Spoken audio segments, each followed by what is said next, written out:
Several years ago, our good friends at the New Fly Fisher were wrapping up a show at Ritchie Falls Resort in Algoma Country, Northern Ontario, when they began having tremendous success fishing for brook trout with a golden woolly bugger.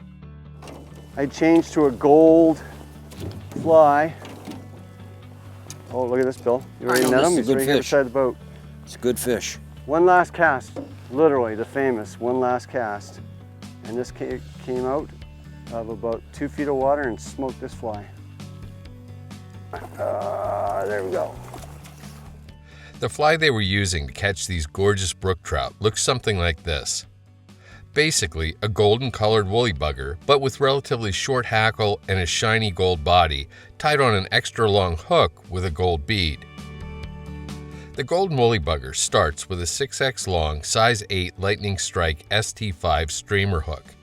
This is paired with a 5/32 of an inch gold Cylops bead. Feed the point of the hook into the small hole of the bead, then work the bead around the hook bend and up the shank until it rests at the back edge of the hook eye. Then get the hook firmly secured in the jaws of your tying vise. .02 lead-free round wire is used to add some weight to the fly and to help stabilize the bead on the hook. With the spool in your right hand, get hold of the bitter end of the wire in the fingertips of your left. Start taking touching wraps up the hook shank with the wire. After 15 or so turns, helicopter the wire to break it off close. Make sure the wraps can be moved up and down the hook shank. Pick up a small amount of your favorite super glue, here fly tire Z-Ment, and apply it to the hook shank immediately behind the bead. Slide the wire wraps forward in one smooth motion to seat them in the back end of the bead. The super glue should set quickly, allowing you to tuck in the little wire tail. For thread, I like UTC 140 in a color called wood duck, but whatever you've got that's fairly heavy in a gold or a yellow color will work just fine. Get the thread started on the hook shank at the back edge of the wire, and after taking a few wraps rearward, snip off the excess tag. Wrap forward over top of the wire all the way up to the bead, then back again to ensure everything is locked properly in place. End with your tying thread at the back edge of the wire wraps. Ginger-colored woolly bugger marabou is used for the tail of the fly. For a fly this size, I like to use 2 feathers and will place their concave sides together with the tips of the feathers roughly aligned, like so. You can strip the lower fibers off if you like, but I find it easier just to snip them off along with the heavy stems. Definitely save the snipped off butt ends, as the fibers can be stripped off and used on smaller buggers. Get hold of the feather tips in your right hand and measure to form a tail a full hook in length. Transfer that measurement rearward to the start of the hook bend and begin taking nice tight rearward thread wraps to anchor the marabou stems to the top of the hook shank all the way back to the beginning of the bend. You can then return your thread up the shank to behind the wire wraps. To add a bit of flash to the tail, snip 2 full-length strands of holographic gold Flashabou free from the hank and find the midpoint of the strands. Lay the midpoint against the near side of the hook at the location of your tying thread and continue anchoring it to the near side of the hook all the way back to the start of the hook bend. Then pull the forward pointing portion back and anchor it to the far side of the hook. End with your tying thread so it hangs a little ways in front of the hook point. Trim the flash off even with the end of the marabou tail. Large gold tinsel chenille is used to create the body of the fly. Don't short yourself here. You might waste a bit, but cut free a segment that's 4 card widths in length. Strip a few fibers from one end to expose the string core of the chenille. Anchor the string core to the hook shank with wraps of tying thread so the chenille begins right at the base of the tail. Then advance your thread forward to just behind the bead. Take touching wraps with the chenille to create a nice, even, shiny body on the fly. When you reach your tying thread, use it to anchor the chenille, then snip the excess off close. The fly should now look something like this.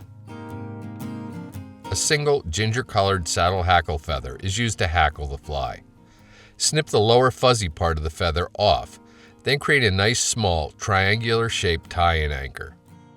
With the shiny side of the feather facing you, lay the stem against the near side of the hook and strip a few more fibers from just the top edge of the stem.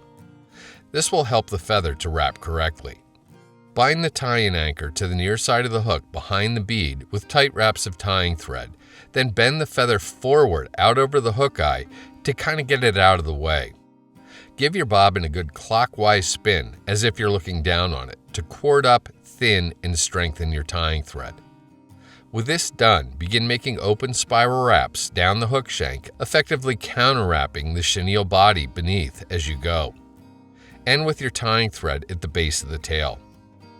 Get hold of the hackle feather and make 2 or 3 wraps with it, one right behind the other, behind the bead. These will help to stop the fly from spinning when it's retrieved. Then, make open spiral wraps with the feather all the way down the hook shank to the base of the tail. Once there, anchor the feather's tip with tight wraps of tying thread and snip or break the excess off close. Cord up your tying thread again and begin making open spiral wraps with it up the body of the fly, doing your best not to trap hackle fibers in the process. Now you're using that nicely corded up thread to effectively counterwrap and protect the somewhat delicate hackle stem, which will greatly increase the durability of the fly. End with your tying thread right at the back edge of the bead.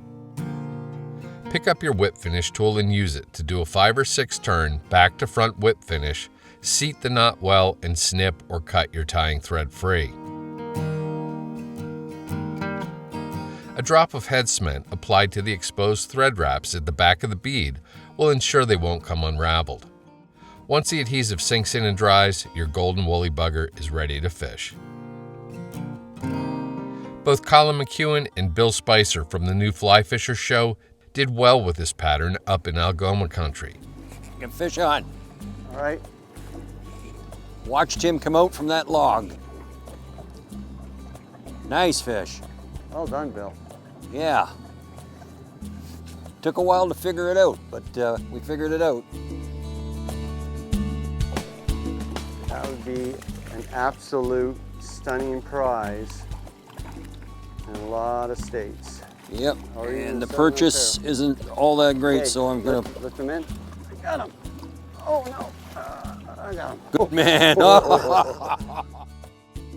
Seeing their success with the fly on Canadian brook trout, I decided to see how it would work on state stock trout here in New Jersey, and so far I haven't been disappointed. I do like to fish the pattern swung down and across with light trout spay gear, adding a bit of motion to the fly during the swing and retrieve.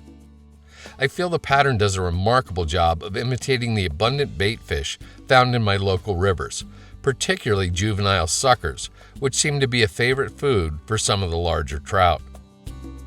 The fly has worked well year-round, but oddly enough has worked especially well swung and stripped slowly during colder winter months. I think it's all the gold flash that helps to elicit a take from otherwise lethargic trout, particularly the larger models. After losing a number of these guys during protracted battles, I started tying golden buggers as tube flies. They look almost exactly the same as the ones tied on the long-shanked hooks, but I feel that having a shorter shanked hook that sets further back in the marabou tail both reduces short bites and helps fish stay buttoned on better. I still use the long-shanked hook versions, but find myself reaching more and more for the tube flies. Either way, the golden woolly bugger is most definitely a worthwhile tie.